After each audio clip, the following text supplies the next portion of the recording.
And for more on the 19th CPC National Congress, we're joined now by Fred Teng. He's president of the America-China Public Affairs Institute. He is joining us now from New York City. So Fred, President Xi laid out some pretty concrete goals and targets. Looking back over the last several days, what were some of the highlights for you as you watched the 19th Party Congress?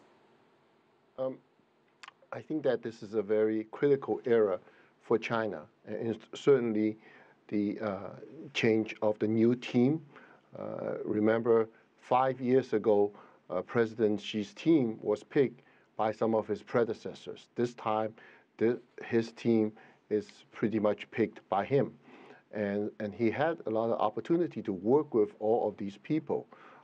There are big turnovers. You know, the Politburo has a 60% turnover, and the Standing Committee has 70% turnover. However, these are also experienced people.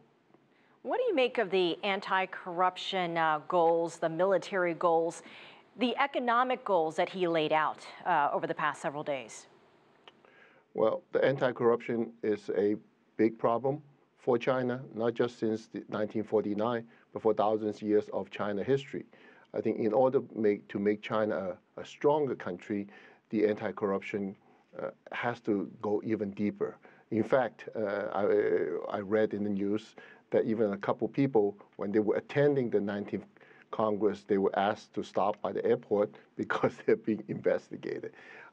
In terms of the military, it's really not to make it a bigger military, but to make it a more efficient military. Today's military, a lot are different.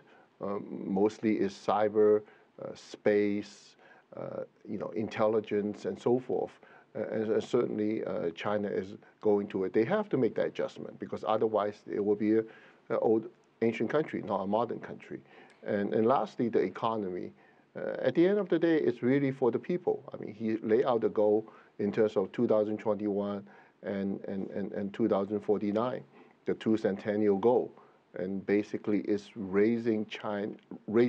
taking them away from poverty and making China a modern nation. And that all takes economy to do that. And Fred, we heard the word several times with Chinese characteristics. We heard it a lot over the last several days. So referring to a modern China, socialism, even the military, what does this mean? Well, I think, many Western nations try to impose their system and their value. Everything is fine because they think they have a good system. So basically, a Chinese characteristic is China's way of saying that we're going to develop our own system.